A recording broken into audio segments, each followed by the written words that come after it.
Welcome to the Gaming Lodge, where we game till dawn.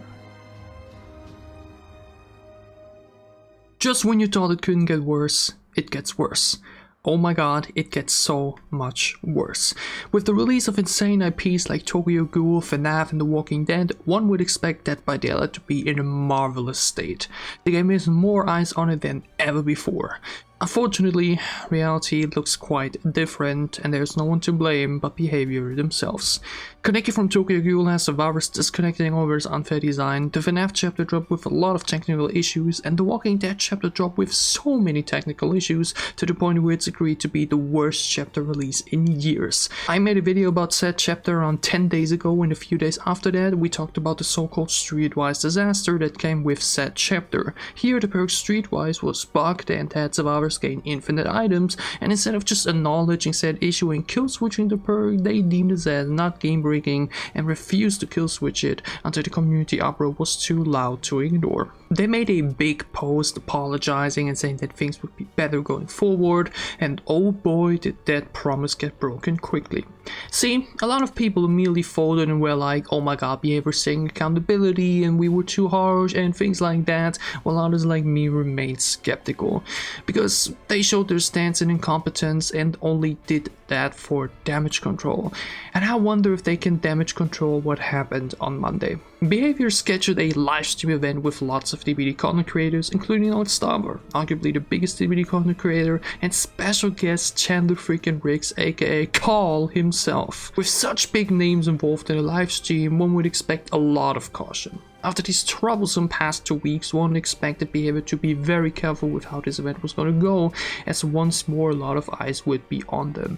And what then happened is downright unbelievable. Originally they wanted to simply play some games of Dead by Daylight, but that was cut short very quickly as hackers infiltrated their lobbies and making it impossible to play the game properly with DDoSing. Now, on the one hand, this is something out of BeHaViouR's control. Hackers are pathetic losers, and the fact that we have to deal with them at all sucks. The fact that the game is in a state where it is that easy to hack into private lobbies or even fully focus streamers at basically all times is not acceptable though. Seriously, the likes of Odds and Hands have reported these kind of hackers for months, yet were constantly ignored, which now bites BeHaViouR in the ass on the biggest stage. Thankfully, there is a solution to this. The way these hackers operate is by using the so-called spectator slots in the lobby. In other words, if these spectator slots get filled with trustable players, then the hackers will have no way to infiltrate their lobbies and disrupt the games. Odds knows this because he, as mentioned, has been dealing with this for a while, suggests this to the TWD dev team and invites his mods into the lobby to fill the slots. That way, they could have went on to play the game without issues. And what does BeHaViouR do? Ignore Odds, refuse to listen to his words, kick out all of the other people, and go ahead and start another round anyways. We did. I'm so sorry, BeHaViouR. Please don't kill the messenger. But I think it's gonna happen again. Yeah. I think it's gonna happen again. Just let the lovely folks that are joining us stay, and then if we're ready up, I guarantee you there's gonna be no issue, or at least I'm pretty sure.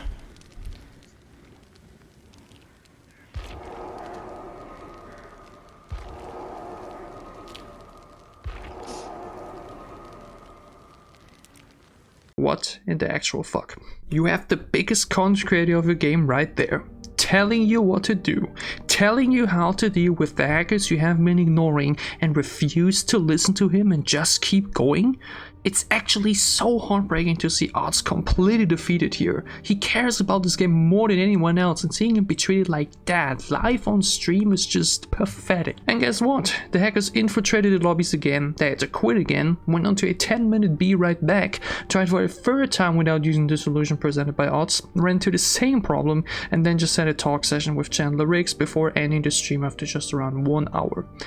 Once more I have to ask, how are they not embarrassed? You have Chandler Riggs at your HQ, and this is the state he finds your game in. Holy shit. You have an active from the IP you just added to your game right there in your studio, and he's unable to play your game due to hackers, which you refuse to acknowledge for months, and then refuse to tackle the issue via solutions given to you by your biggest fucking content creator. I really thought last week couldn't be tough, but here we are. I'm genuinely shocked at his studio behaving this way. On top of things, things, they also banned people in their live stream chats who were very understandably upset with the state of the game and the stream. This is genuinely one of, if not the most embarrassing moment in DVD history. I think the only thing that tops it might be the time a developer got bullied so hard by flashlights on stream that they nerfed them right afterwards. But again, the magnitude of this moment feels even heavier. After such a horrible past few weeks, to then go ahead and let hackers ruin your live stream and then refuse the help of your biggest content creator, all while you have an acclaimed actor sitting live at your studios, just...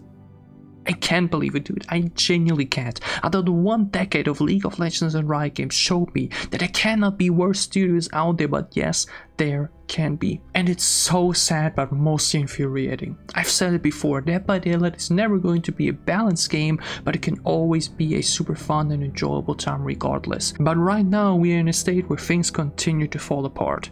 One thing that last week was a wake-up call, and here we are. Things have gotten even worse.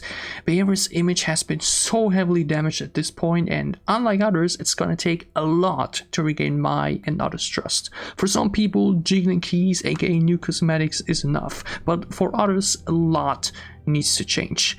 When they dropped the quality of life roadmap earlier this year, I was so excited. I thought, wow, Dead by Daylight is gonna reach new heights, it's gonna be the best it has ever been, and now we're going for the opposite. That is such a massive shame. The devs don't play their own game, they don't listen to the content creators that continue to build a community and try their best to make the game look good. It's just so frustrating to have such an amazing constellation of 4 IPs under one roof, yet the owner of the house tries their hardest to have it collapse into a tiny million little pieces. Things need to change. Not tomorrow, not in a few days, not in a few weeks, not in a few months. Things need to change now. Tell me your thoughts down below in the comment section, and I'll see you back soon at the gaming lodge.